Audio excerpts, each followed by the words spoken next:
Hi, welcome to Key to the City. On this episode, I was fortunate to speak with anthropology professor and practicing Buddhist Ted Maclin. Ted runs an Aikido dojo and lives on a farm just outside of Memphis, Tennessee. Our conversation touched on a wide range of topics, including viewing Aikido practice as a bridge to cross the nature culture divide, distributed cognition, extended mind, big breakfalls, and the cross pollination of technical styles. For more information, including links to Ted's dojo, please check out my Substack at keytothecity.substack.com. Thanks for listening and enjoy the episode.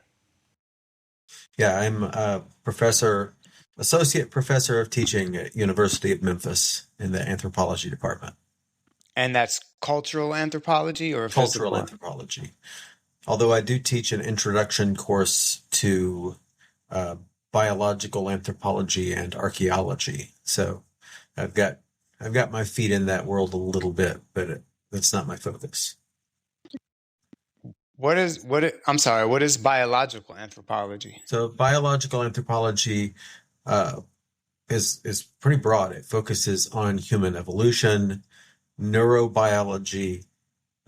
Forensic anthropology falls under the umbrella of biological anthropology, uh, looking at how uh, the diseases spread through the human population, looking at the processes of childbirth and things like that. Anything that relates to our physical bodies as biological organisms uh, falls under that umbrella of biological anthropology. I mean, was there ever a time where we didn't view ourselves as biological organisms? Oh What, yeah, I mean, there's how, still I still have students regularly coming into my college classes who are not convinced that we're animals, that we're we are something other than animals in their minds, at least when they start the class. And I don't know. I, Actually, I'd be fascinated to ask them if they see us as biological. I think that they probably do, but to see us as primates is is a see, new way of thinking. I've always liked animals, so I never felt that that was disparaging to say that we are more than animals. But I think that animals are more than animals. You know what I mean? Like, Yeah. I don't think that's a reductive term to say that something is just an animal. An animal is an amazing creature. You know what I mean? Just the fact that it's alive. And Yeah. I was just thinking of that term anima earlier today. Like the animal is an animated creature, and that does not. And we don't have to talk about this right off the bat, but that doesn't disqualify it from having a soul, right? If the soul is the anima, then by proxy, an animal is animated. Then that means it has a soul. That's just like, you know.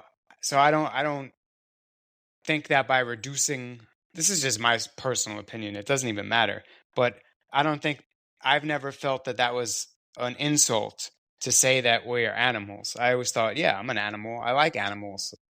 Yeah, I think thinking of us as animals opens up a lot of possibilities for interesting questions that we might not ask otherwise. And the way that we think about living things, not just animals, but plants, fungi, microorganisms, um, there's a whole world of complexity there that is just fascinating to me. That's my undergraduate degree is in biology, and I have a master's degree in botany, so I've done plant stuff. I lived in New York for a while. I lived in New York for 10 years and ran children's programs at the Brooklyn Botanic Garden. So, Oh, I love that place. I used to go there on field trips when I was a kid. oh, cool. Yeah, I ran the children's garden program there. That's cool. And I promise we are going to talk about Aikido, but one thing that struck me when talking about this, viewing ourselves and others as animals, is that that's the danger in that is that some people treat animals and the environment very poorly.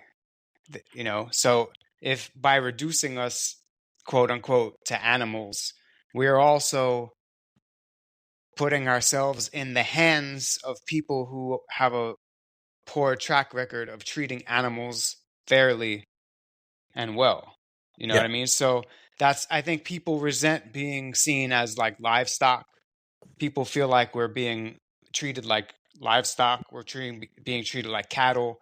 We're being experimented on. Like I think, but And and I don't and think ju- animals should be treated that way. So and justly so. I mean, there's a really horrible history, particularly in the United States, of people being treated like livestock, and that's it I gets don't to even think that, livestock should be treated like livestock. and That's how far I go. it gets to that nature culture divide. And one of the things that we try to break down in a lot of cultural anthropology is this harsh divide between the world of humans and the world of everything else. Right. So that could bring us into Aikido because I don't know. I've been reading a lot of O Sensei's life and his own. Um, I don't want to say. I don't know if it's fair to call it writing because I don't think he really wrote that much supposedly, but recordings of what he said, and he seems to have like a deep reverence for nature and the his religious or spiritual inclinations all show that he has a deep reverence for nature and he was farming and trying to live as close to like a natural life as possible. Yeah, I've read some of the same things. Or if you've read, Aikido and the Harmony of Nature comes to mind. Uh, Yes, that's my the organization I'm in is ASU. That's Satomi Sensei. right, right. So coming at it, putting my anthropologist hat on, um, the way that we typically think of nature in American culture or in Western cultures is not necessarily the same way that we always thought of nature in American culture or Western cultures, and it's definitely not the same as every culture around the world views nature. Um, I think we have a tendency, at least for some of us, uh, to assume that the way that we as Americans see the world is the way everybody else either does see the world or the way everyone else should see the world. And and that's just not the case. There's um, and it's not even about necessarily having a reverence for nature. It's about the degree to which you see nature as being other, if that makes sense, Hmm. As alien, as as some, alien. I can go off on so many different tangents right there. Like, is Yeah, that's like a not that's like a Gnostic viewpoint. yeah. I mean, it's and it's I think an important point. When you look at the connection between humans and the natural world, what do we mean by the natural world? Like what even saying there's a relationship between humans and the natural world creates a division, if that makes sense. All right. Well, I mean, it's obvious that we're not as in sync with the natural world as I mean, as a culture that we're living in right now. This culture we're living in right now is not as in sync with the natural world as what we would call indigenous people, right? Like, just to me, it's just so strange that we have a separate word for indigenous people. It's like, where are we from? Like, you know what I mean? Like, everyone is from Earth, supposedly, right? I mean, so like to call people indigenous is like very strange to me. Yeah, you could almost flip that on its head, and instead of referring to some people as indigenous, you could just call them people and uh, refer to others of us as colonizers. Exactly, right, right. And That was kind of and my point. That's what I mean, like that, right? So Aikido. sure. This supposed I could talk about anything, but supposed to be talking about Aikido. And as a practice,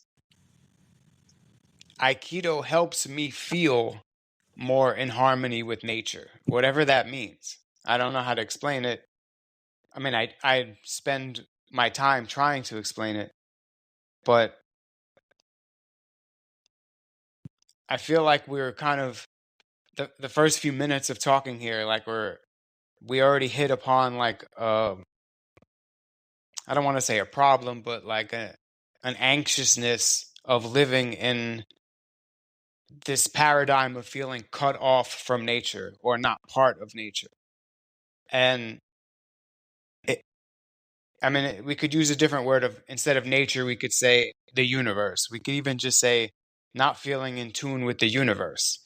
And then we have this practice that the founder himself, O Sensei, says the goal of Aikido is to put yourself in tune with the universe.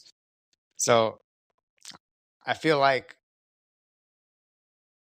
it's just amazing to me that Yeah. that exists almost as like a panacea. Is that the right word? Like some kind of like therapeutic for people living in modern times in our cultures. Like that's how I take it. Yeah, it's interesting. When you say that your Aikido practice makes you feel a harmony with the universe. What does that word harmony mean to you? To me, it more. I mean, I could go like the physical route and just explain physically that it just feels like I lost a certain heaviness that I felt, kind of like weighing me down. Right after I practice, I don't feel that heaviness. I don't feel like that. There's like a drudgery kind of feeling of just feeling like life is boring, right? Like there's no action. Like I'm just having to sit and think about like numbers and like trying to it's all like everything is so transactional. Like everything is just transactional routine that just goes on and on and on. But then once you go to the dojo, you're like an action figure and you're like moving through time and space and like doing all these things. And there's a physical it is like a harmony. It's like music. It's like a physical movement that has to be in harmony with other bodies and then it creates, you know, it creates an experience. And what you're saying resonates with me. Um, when I practice, when I'm on the mat teaching, when I'm doing Aikido, um, there's an element of aware embodiment there, and this is something that I spend some time thinking about. This idea of embodiment that we're physical bodies in a physical world, that we are surrounded by things, and that we we are in this mind body system that we inhabit. um we are, both of us, as we're having this conversation, and anyone who's listening to the podcast as they're sitting there with their headphones or whatever, we're also embodied as we're doing this. um but we don't necessarily give ourselves the space or the permission to put awareness into that embodiment, if that makes sense. So when we're on the mat, when we're practicing, we give ourselves we have the mental space there, the mental and the physical and spiritual space there to focus some awareness on that embodiment, um, in a way that we don't necessarily when we're driving a car or giving a lecture in a university or participating in a podcast. Um, so both cases are embodied. There's just, to me, a difference in our ability to focus and have that kind of awareness. And to me, that's one of the goals of my Aikido, is to try to bring that kind of embodied awareness off the mat so that I have as much of that as I can have when I'm, sitting at my desk in front of my computer. See, for me, if I start to have that embodied awareness when I'm sitting down doing some kind of like computer work or something, I get I it like I get restless. Like I don't like the feeling. If I'm too aware of that I'm sitting in a chair in front of a computer and like that's become my life, then I start to get like anxious. So I don't know if I like having too much awareness of my embodiment at that point Right. is like stressful, you know? Yeah. Yeah. And I think a lot of people feel that way. That's, when I practiced Aikido when I was in New York, uh, at Jiki Shinkan Dojo in Brooklyn. Uh, and the person there who was the chief instructor, the dojo cho, was a guy named Joseph Jarman, who was also a Jodo Shinshu Buddhist priest. And Hmm. so we would, the dojo at the time was an Aikido dojo, but it was also the headquarters of the Brooklyn Buddhist Association. So he encouraged everybody to come and sit and meditate. And so we did, cumulative hours of zazen practice, sitting and uh, sitting in that uncomfortableness. Uh, and there are a lot of people who really, really, really hate that. Uh, Yeah, excuse me, I'm one of them, sorry. But can yeah, you and explain? I'm not saying that Can makes you it like, describe Zazen to me a little bit sure. more? Because I've always just like avoided it, and like I I've always avoided Zen or anything called meditation. I've always kind of avoided, Yeah, unless I'm gonna sound weird, unless it has to do with like more. Anyway, never mind. Forget it. yeah. Just So explain it, Zazen to me a little bit, please. Like, so zazen at its core is just sitting. Um, and there at its core, that's all it is. It's just sitting. Uh, but it's allowing yourself to not to stop thinking, just to have awareness of how your brain is constantly sort of chugging along, how ideas are constantly popping up, uh, how your body and your mind, your connected mind body, how your body and your mind are responding to physical sensations of pain or ideas of boredom or sounds outside in the street. Um, it's not about walling yourself off and zenning out where you put up walls and you only focus on something very, very narrow. It's actually the opposite. It's being very expansive and trying to uh, be aware of all of your perceptions simultaneously, which is hard to do because inevitably we get fixated on something. Uh, you start making yourself a grocery list in your head. Then you're like, okay, no, no, no, now is not the time. And then you say, well, my leg really hurts. And you start fixating on that. Okay, no, no, now is not the time. Then a car honks outside.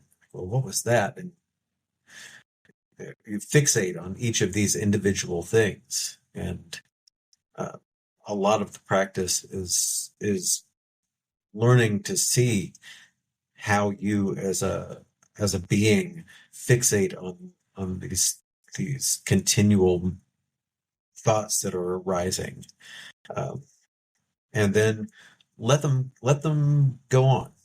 The honking horn that's outside. Um, It doesn't affect me right now. Just let that go. The grocery list, I can do that later. I'm just going to let that go. And uh, I think it has. I mean, we can get into the whole of Buddhist philosophy, but without doing that, I think it has implications for our our time on the mat. If we practice Aikido, it has implication for the work we do in the rest of our lives, because so often we get fixated on on particular stories that we tell ourselves, or we get fixated on particular trains of thought, particular events, and lose sight of the big picture. Um, it's and definitely during randori on the mat, there's some similarities there. If you're being attacked by four people simultaneously and you fixate on that one punch that's coming for your face and lose sight of everything else, that's when you get mobbed.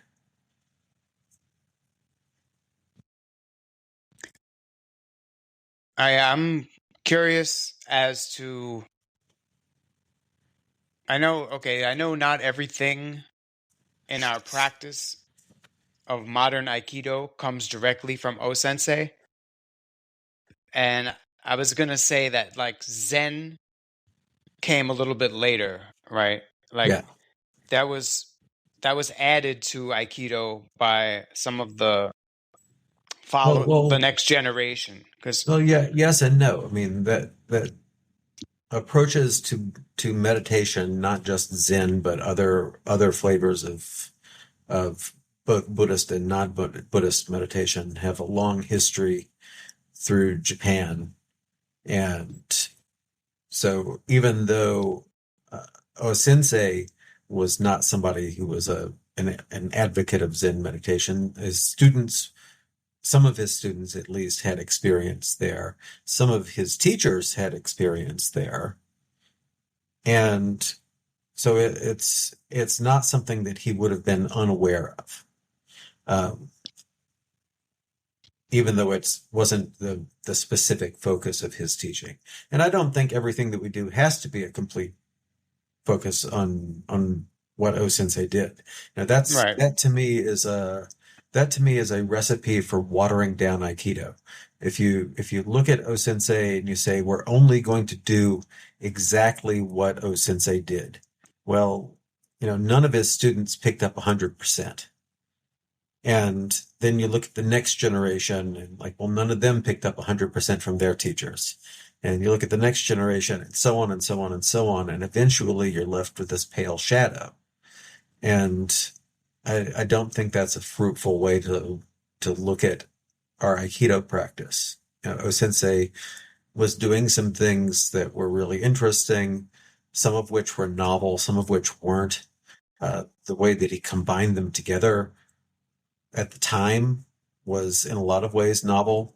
And some of his students added to that and took it in different directions. And you know, us as Aikido students and Aikido teachers today can do the same sort of thing as long as we keep that same spirit. right. Well, I know for a fact I'm never waking up at 4 o'clock in the morning and doing like ice water misogi. I Yeah. don't have that. I don't have that level of discipline. Do you ever wake up at 4 in the morning to go to the gym or to go to the dojo? No, I can't wake up at 4 o'clock in the morning. Yeah. Yeah, I've done it before for work. It's not it's Oh, not it's not actually, fun. I was the only time I ever took morning classes was when I was actually in Uchideshi. I was able to take morning classes because I had to, Right. and I lived there, so And so how was that at that point? How were the morning classes then? it was just part of my life, and I did it. I was able to, it just. Yeah. But it was living at the dojo is different than having to, you know, Right. take the train for 45 minutes to.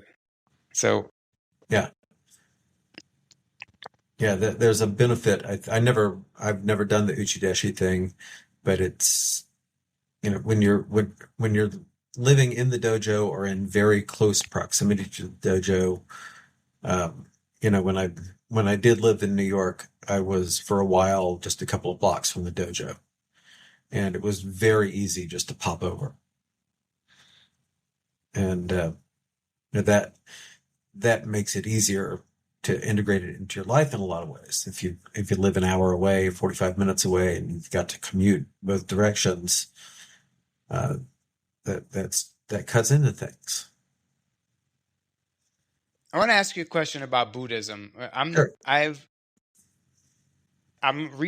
doing a lot of research into O Sensei's life and the religious influences on his life, and I'm reading a lot about what they call esoteric Buddhism or tantric Buddhism, the Shingon Buddhism that he was brought up in.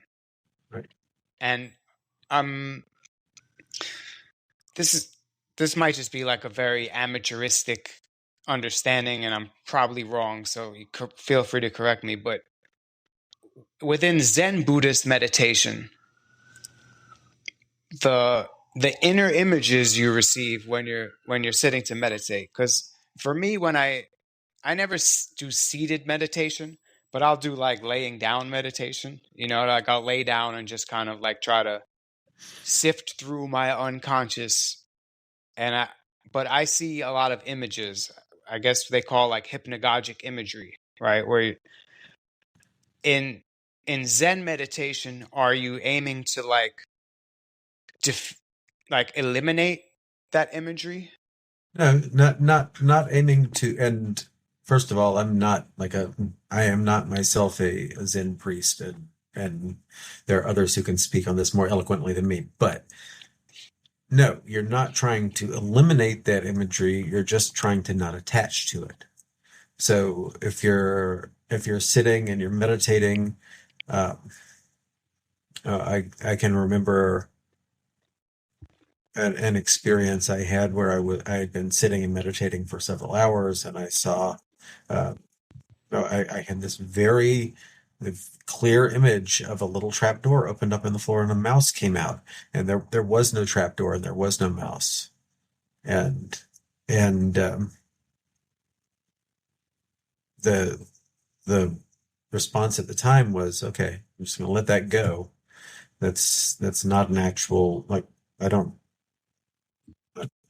I put that into the same category as the grocery list that my mind keeps trying to make, and my worries about getting the laundry done, and my worries about the bills, and like all of those sorts of things. Like, it's just another thing that's popped into my head, and I'm going to let it go. Uh, and I'm not trying to stop it from happening. Um, but the thought is that if you don't attach to those sorts of ideas, that eventually they become fewer and fewer. And then what guides you? Like what are you driven by? Like, you know what I mean? And how do you proceed from one moment to the next without those? If you get really good at this and you have like what's left? Like is there like a pure stream of thought that you're like, do you feel connected then to like the divine or like the universe or whatever now because Um, you cleared away the clutter? ultimately, I think, and I don't claim any sort of great enlightenment, but I think ultimately you reach a point where there's not really a distinction between yourself as an individual and the universe as a thing, and those dichotomies begin to break down. Um, and then once they've broken down, then you can reestablish them. So the there's a saying that is, before you practice Zen, mountains are mountains and rivers are rivers, and while you're practicing Zen, mountains are no longer mountains, rivers are no longer rivers, and when you've reached enlightenment, then mountains are mountains and and rivers are rivers. And this is the idea.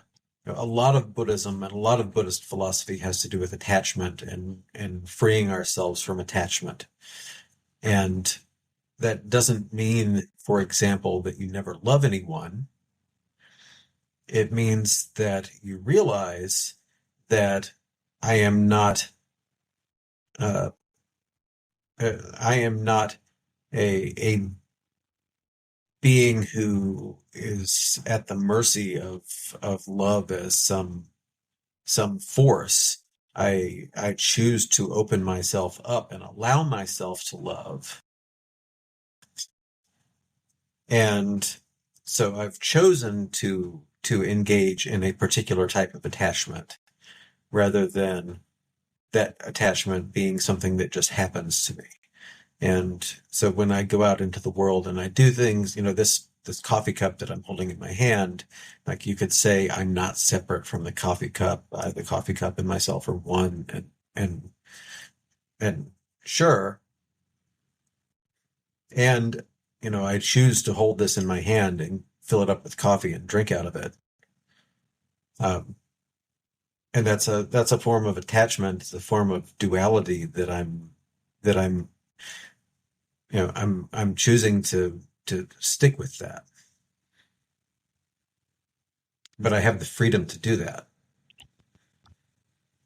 Do you consider yourself a practicing Buddhist? Are you a Buddhist? Do you Yeah. practice? Yeah, I consider myself a practicing Buddhist. Okay, So because I realize I've been asking you all these questions about Buddhism, and I don't want I to like do I consider put you on myself the a spot. I consider myself a practicing Buddhist, and I'm missing having a an active sangha, which is like the group that you meditate with. My wife and I meditate together. Uh, I occasionally have friends who I meditate with, but I live like an hour outside of Memphis on a farm, and uh, there was for a while a Zen group that was active in Memphis, and they sort of fell off the charts with the pandemic. Hmm. So, uh, so yeah, but yes, I still consider myself a practicing Buddhist, and that informs a lot of my thought, uh, probably both in Aikido and academically as an anthropologist. So that leads me to my next question. What's your anthropological view of Aikido? Do you have? I'm sure that has to come into your mind sometimes. Yeah, That from your studies in anthropology, cultural anthropology, the phenomenon of Aikido in the world must be fascinating to you, right? it is. It's hugely fascinating to me. It's not a thing that I've chosen not to do research studies on Aikido. Um, Mostly because I don't want to consume my life entirely with that one thing. Um, but Aikido to me is is a really interesting global phenomenon. Um, I see it as being a really a really fascinating cultural practice, um, that varies a lot from place to place. Um, One of the things that I find really interesting is going into different dojo around the country and just seeing how they've all got things in common. They've all got some things that everybody kind of does, and then they have things that are very, very, very different in their practices. And some of that traces to the particular dojo cho in charge of a specific dojo. Some of it has to do with the lineage that they're following. So, your dojo as being part of ASU, following Satomi Sensei, and you've got that lineage going, and so of course that's going to have an influence. Uh, my first dojo that I trained in was sort of a bastard stepchild of uh, Gakuhama's school in Denver, Aikido Nipponkan. At the time, it was called Knoxville Aikido Nipponkan, and then they've changed their name to just Knoxville Aikido Dojo. It's still there, And then when I moved to New York, the dojo I got involved with there was part of the AAA, the Aikido Association of America. It was under Fumio Toyota. Mm. Then, after Toyota passed, that organization sort of fractured, and so the dojo I was with in New York became part of the Aikido World Alliance. That's under uh, Andy Sato Sensei, and then that's still the organization that I'm with.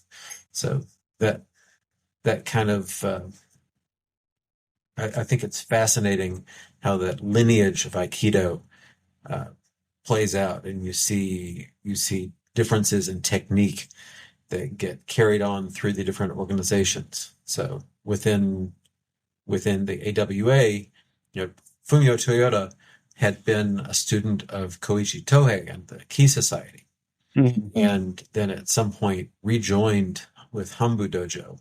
And so he made that leap back to the Hambu Dojo, uh, but still some of his weapons kata have a lot in common with the weapons kata of the Ki Society. So we Mm. we have 22 count Joe kata that is, it's very similar to their videos online of Koichi Tohei doing the Joe kata, and it looks a lot like the Joe kata that Fumio Toyota did. That is then what uh, what I ended up learning. So Do you think Aikido is at a crisis point in a way of like that that depends on what the goals are of the Aikido. I mean, right? if our goal is to be if our goal is to be Taekwondo, where every little town, every strip mall has a dojo, then yeah, we're at a crisis point. If that's our goal, then we've made some bad calls somewhere along the line, and we need to totally rethink the game plan, because there is no danger of us being as ubiquitous as Taekwondo anytime in the near future. I don't think Well, that needs to be our goal. well, just from what we were talking about earlier, I was probably doing more of the talking at that point about how Aikido practice itself provides a certain um like relief from the modern angst, right? There's an exercise that we're participating in Right, that makes us feel better about our situations, even though it's so dire feeling, like the angst of like our modern life. right. And then Aikido practices is a relief from that, right? It's therapeutic, right? So why wouldn't we want Aikido in strip malls around the country if that's what its purpose was for, right? Yeah, It's if to the more people that are able to participate in the practice and feel better about themselves, uh, you know, then the better the better things will be, hopefully, So I feel like if I'm looking at it from that perspective, maybe that's why I would think it's in a crisis point because it's nowhere near that right now, you yeah. know?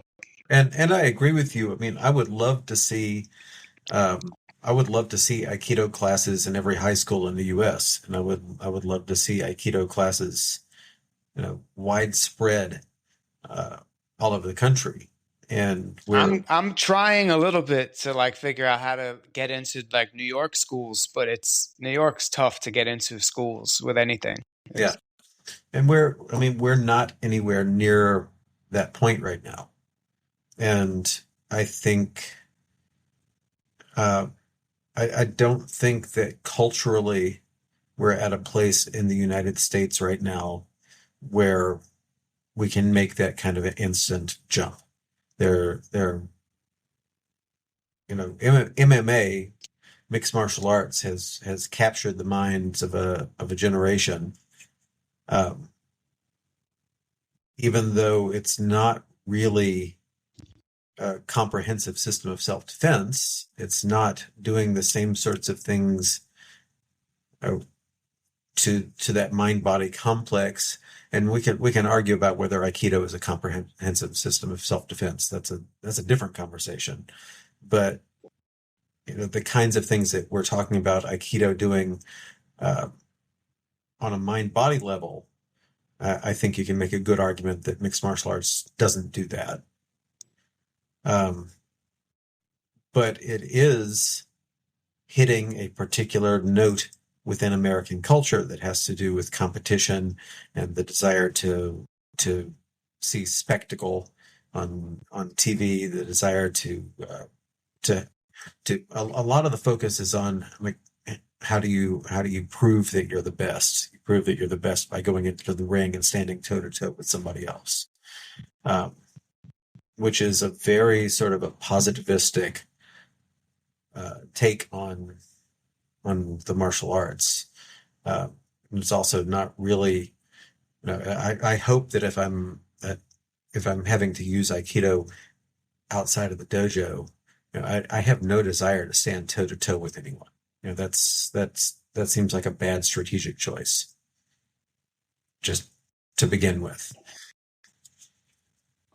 Yeah, I mean, who do you need to fight? You know what I mean? Like, why you got to fight? It's just you got to protect yourself. If something happens, you have to protect yourself. You have to protect yourself. But in terms of like someone challenges you to fight you, that's just like stupid. I think, like what about what? Like, what are we fighting about?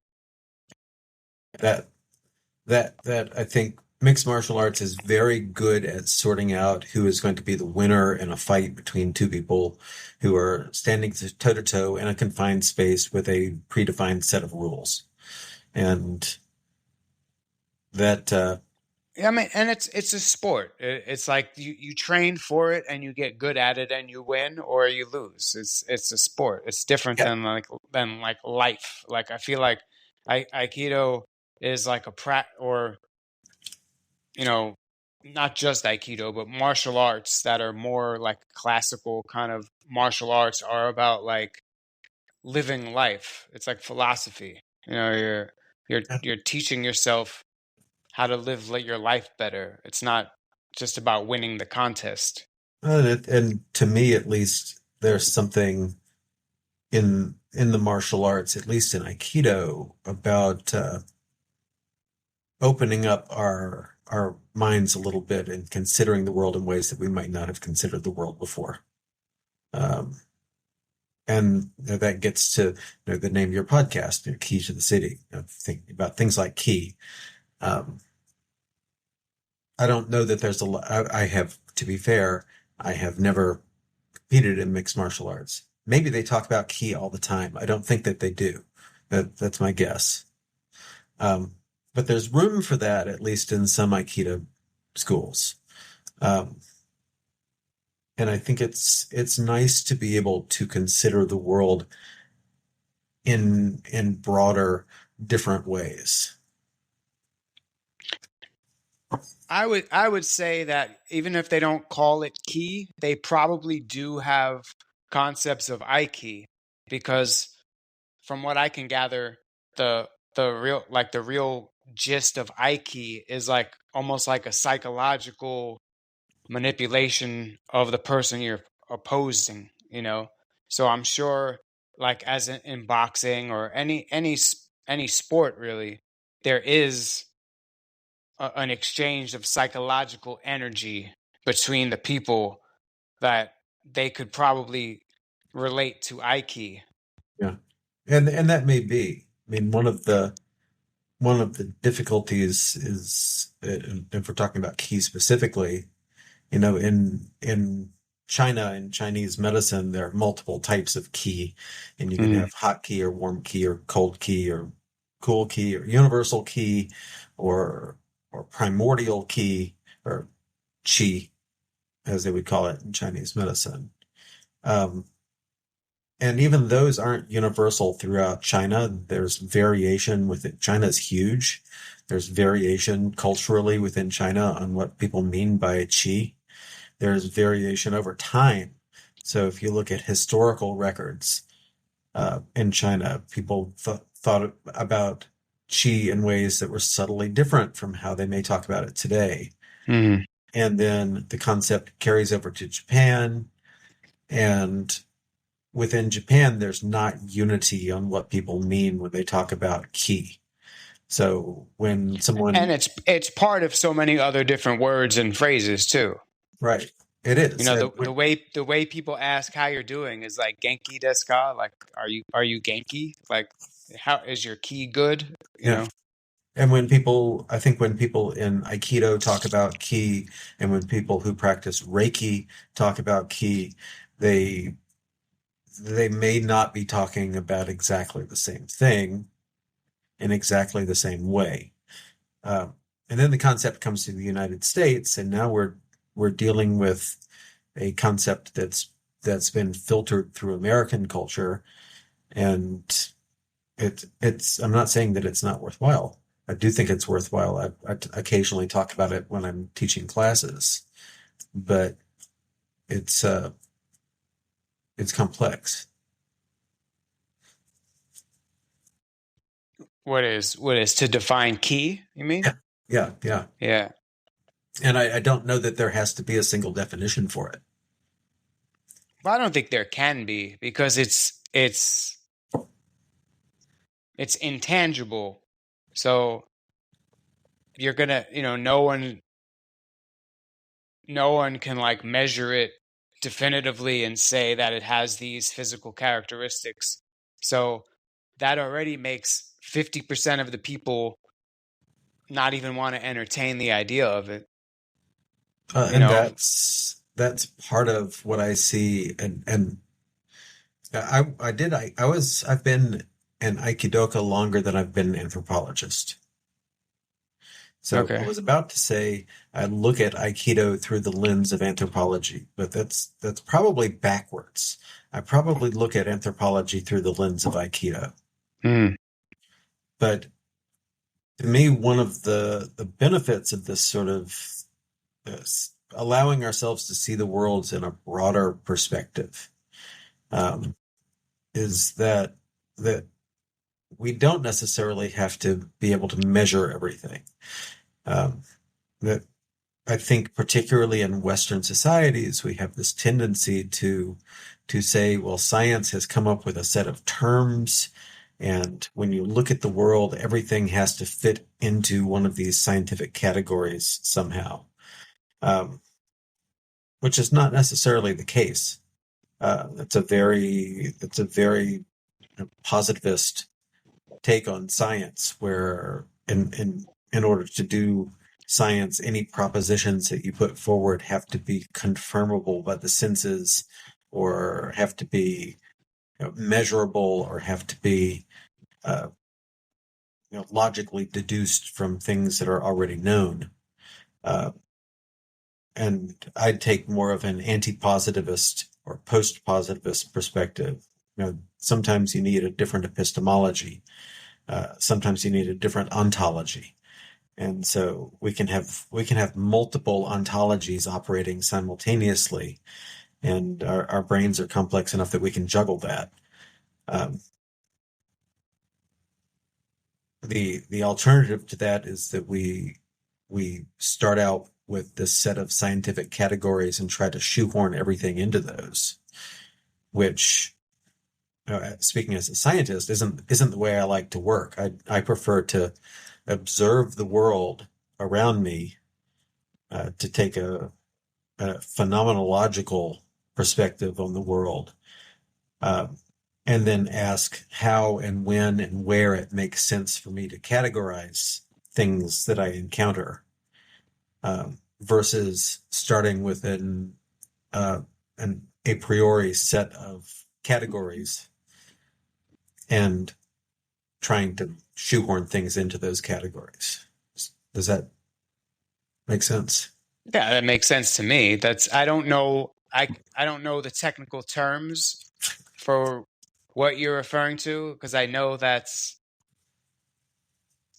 like that goes back to like some analytical philosophy maybe like categorizing concepts and Sure, and some of this comes out of my not just my, but some of this comes out of that Zen Buddhist approach or the Buddhist approach of trying to not spend time classifying things to just let your perceptions be open.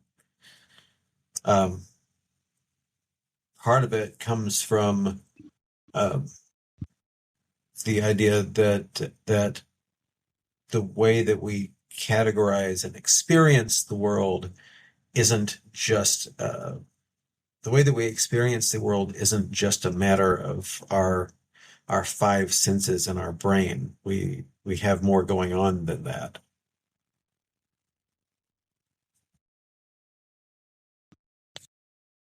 well, I'm not hard to convince of that because I feel like I've always thought that. Like I don't feel like I know it sounds like maybe a little bit uh arrogant or whatever in a strange way arrogant, but I don't feel like the Cartesian paradigm ever sunk into my psyche. Like I feel like I never really felt that. I've always kind of felt I've always dealt with life like animistically, you know? And I Yeah, don't know so if it has to do with like my father kind of raising me by like telling me more about like giving me books on like Native American spirituality when I was a kid and like so I would walk around like believing in the great spirit when I was like a kid. Like it didn't there so it's not I know that that's looked on disparagingly mhm. in certain circles of like intellectual thought, saying that that's like magical thinking or childish or whatever, primitive. Because I've read those books too. I've read the more materialistic. Maybe I'm using the word wrong because earlier you said you were materialistic, but through talking to you, you don't seem materialistic. Well, and where that comes in for me is ideas about distributed cognition or the extended mind, um, ideas about material priming. So, do you know this idea of the extended mind? I Um, feel like I feel like I've explored it within myself, so I feel like I could think I've extended my mind maybe too far sometimes. so and this grows out of a long train of philosophical discussion that goes back to process philosophy and ideas about the rhizome and that aside, the extended mind has to do with the idea that I'll give you an analogy. So uh, Clark and Chalmers, who wrote the the literal book on this, use an example of Otto and Inga. And so their example is Otto and Inga live in New York. They're going to meet at a museum for lunch. Inga has what we would consider to be a normal memory. And so she wakes up and she remembers that she's meeting Otto for lunch and she goes and she meets Otto. Otto has a cognitive impairment. And so Otto keeps a notebook by the bed and has written down in the notebook, uh, I'm meeting Inga today, has what time, has directions to the museum, all written down in the notebook. And so Otto gets up and looks at the notebook and meets Inga for lunch. And what they say is that uh, in the case of Inga, that whole process took place inside her mind. In the case of Otto, it also all took place inside his mind. The difference is that the notebook counts as part of Otto's mind, and that all of us have things around us that we use as parts of our mind that can include objects, it can include computers, it can include notebooks, it can include other people. And so from that perspective, we're if you take that perspective seriously, which I do, uh, then we really have this sort of decentralized cognition going on, where when you or I are thinking about the world and making decisions about where we're going to eat or what we're going to do or how we feel about particular topics, all of these things come into play. And there there was an experiment done several years ago that uh, within the field of psychology that has to do with this same sort of idea uh, that's related to what's called material priming. And it's a really cool experiment. And the way that it works is I'm the experimenter, and I bring you into a room, and I say, okay, here's the deal. I've and I reach into a bag and I pull out a consent form for you to sign, and I pull out a $10 bill or two $5 bills or a bunch of $1 bills. $10. I pull out $10, and I say to you, um, in the next room, there's another person. You don't get to meet them, but here's $10. They know about the conversation we're having right now. I want you to split this $10 with the other person. You don't get to talk to them, but they know I'm giving you $10. Um, and if they think that it's a good deal, then you get to keep the money. Like if you give them some part of this $10, and if they think that seems fair, then they get to keep their cash and you get to keep your cash. So if we did that experiment, how much money would you give the person next door? 5. Yeah, and it turns out that that's the most common answer, that you would give the other person $5, except there's a variable, and the variable is the bag that I reach into to get the waiver form and the money. If it's a backpack, then most people say, well, I'll give the other person $5. If it's a briefcase, people are much more likely to try to keep a greater share of the money for themselves and give less money to the person next door. And the explanation is that within our society, within our culture, briefcases have a meaning associated with them that has to do with business and making smart business decisions and accumulating wealth. And even though the briefcase is never mentioned, the briefcase just sits on the table, it has an actual effect on your cognitive process when you're starting to think about how to divide money with someone else. So we're constantly perceiving things. And so like I'm sitting here and I see you in video and you have the Aikido calligraphy in the background behind you.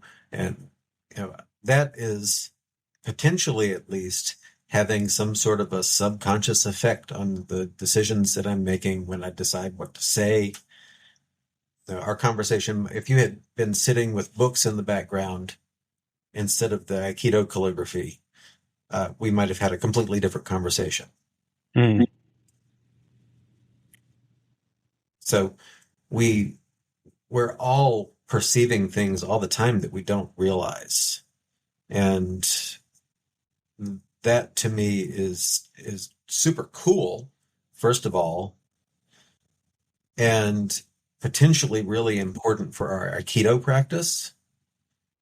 Not even potentially, it is extremely important, I would argue, for our Aikido practice and for our work off the mat. It kind of defines Aikido practice, really, right? Being Yeah. aware of everything at the same time. Yeah, and being aware of being aware of the little minuscule details. So we've all, I think probably all of us who are at a,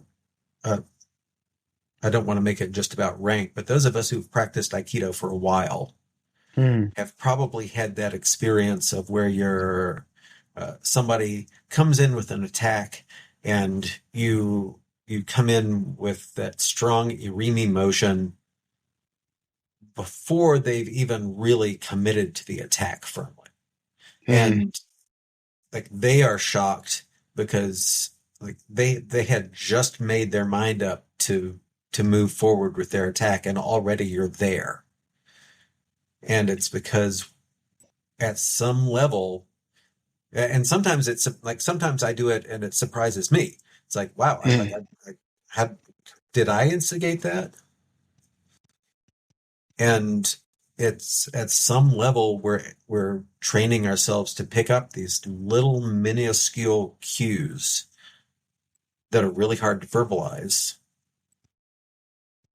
And Well, I mean, O Sensei, now I'm not saying I'm hoping to achieve this, but it just O Sensei has many instances where he said he would see like flashes of light before someone moved, and that's how he knew where they were going to move. Like yeah, that, I'm not going to disbelieve that. Maybe he did. I don't know. yeah. Mm. And I don't, I've never seen for myself flashes of light before somebody moves, but I have seen, I have,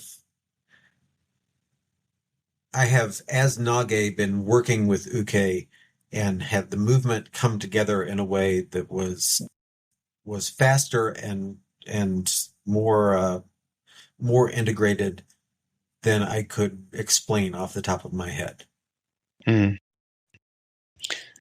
I, And and in terms of like you just a non-gun situation, I feel like I don't. You don't. Maybe you don't really need the flashes of light. But when someone's shooting at you with a gun and you have the flashes of light, they come. They probably come in handy. You know, if you sure, I mean, if you I'm not saying I would turn them down. Like if I if I was granted some sort of precognition, I would take it. But I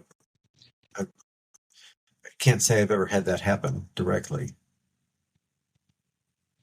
it's so fascinating. Aikido is so fascinating because you have we could spend hours just talking about the physical practice, like things that we do at the dojo, like the actual techniques and the Jiwaza, like freestyle practice. Like we could talk about all of that stuff, but then there's also the the thought that went behind it all. Like Yeah, this man's life that inspired like a pseudo. I mean, it is a martial art, but it's definitely different than what people mainly think of as martial arts. yeah, and it's I agree with you completely. And in my classes, I do talk about O Sensei from time to time, and I also I'm wary of sustaining too much of a cult of personality just around O Sensei because all of O Sensei's students who went off into the world and created lineages of Aikido um, have contributed in their own way, and then those come together and hybridize, and so you end up with these cross pollinations of ideas, and some of them are drawing from other places. So you have people who are drawing from Tai Chi, or people who are drawing from practice in Kinjitsu, or people for drawing from practice in other arts. Um, Do you mean now or when it started or both? Probably both. I mean, Yeah, both, right? definitely there were people who had cross trained in other arts who came to train with Osensei. But Well, in the beginning, everybody, because they were yeah, all pretty much martial artists. They had to be. They weren't but allowed. I'm thinking specifically like in that period where you've got the not the first generation of Osensei's students, but the second. Hmm. And that second generation of Osensei students. So the first generation, they they spread out around the world. They each have sort of their own take on things. They're each doing things in kind of their own way. There's common threads between them. But then when you get to the next generation, you start to see more and more cross pollination between those different groups. Hmm. Uh, so you might have somebody who studied with Chiba Sensei. Chiba Sensei was known for having uh, very powerful Aikido, throwing people very strongly. Uh, and you might have somebody who trained with Chiba Sensei, uh, moving somewhere else, and they end up studying with somebody who had trained under Koichi Tohei, and those ideas begin to cross pollinate. And Hmm. that to me is really interesting when you get, and it's additive. It, I don't think that we can work with Aikido for another 100 years if we assume that we're losing something every generation. We we can't sustain a martial art that way. We I, have I to. feel like every new person that comes into the dojo brings something new to Aikido. Yeah, Like I completely I agree. don't like to, when someone's brand new, I don't like to like teach them too much right away. I just try to let them show them stuff and see what they do. And then sometimes they'll do something that'll make me think of it in a different way. I'll be like, well, that was actually pretty cool. That was actually a pretty good way to do that, you know? Yeah, one of the things that I've seen in recent years that that I really want to explore more is working with new students who are either differently abled physically, Mm, and that may be that they have a physical disability, that may be that they're older, that they're in their 70s or their 80s, and they just can't take the kind of ukemi that uh, that I grew up taking, or people who have had significant trauma in their lives, who are coming to Aikido and are carrying that history of trauma with them. And what is it that we as Aikido instructors can learn from working with those students? It's really easy if all of your students are athletes, right? If you get a bunch of martial artists who show up at your dojo and they're all uh, perfectly happy to take high falls and they're like have a high aerobic capacity, mm. that's in a way that's easy. How do we work with people who don't have that in a way that doesn't dilute the art?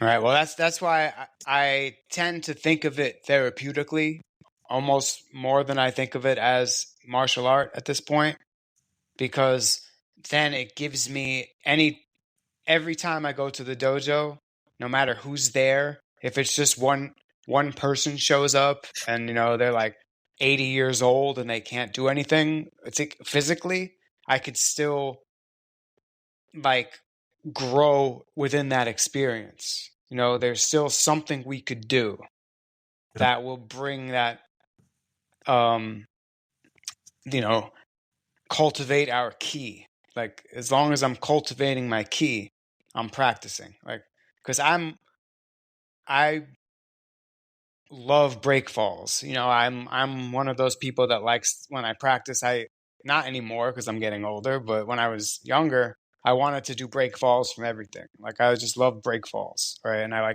same. like throwing break falls. To me, that took over the art for a while. Was just it wasn't even I wasn't even practicing Aikido for a couple of years. I was just practicing break falls within Aikido, like seeing how to do break falls from everything, how to throw them from everything. Yeah, And but I obviously can't do that every time. And now,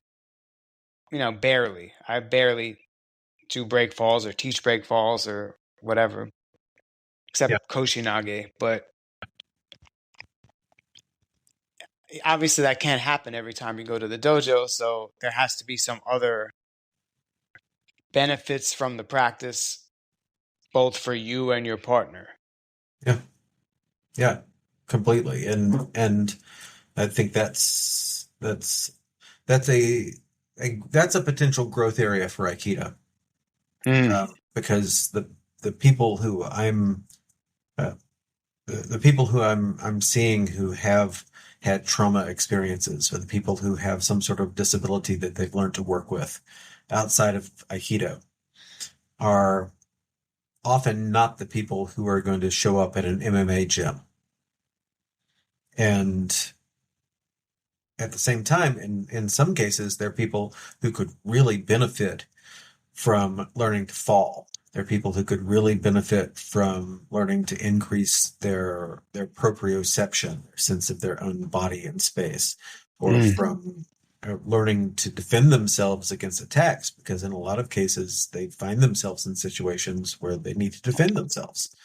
Um, so there's a place there for Aikido to grow just in that one area. And I think Aikido can also continue to make some inroads in other places.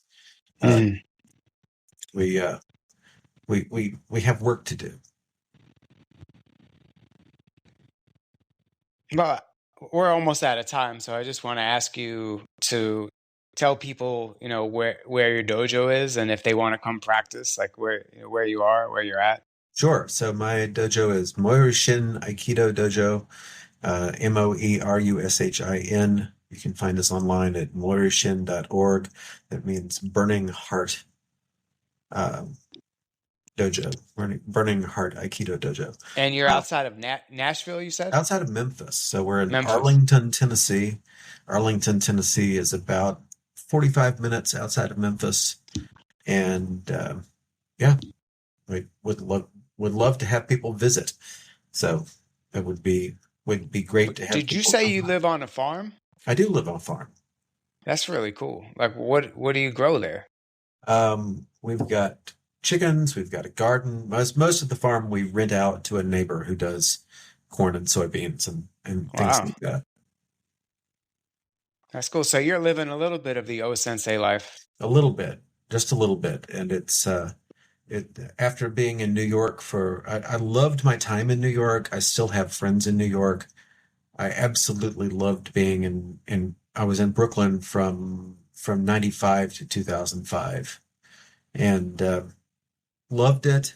And after my time there, I really relish being able to get up in the morning and have my coffee on the porch, and there's no cars and there's no sirens, and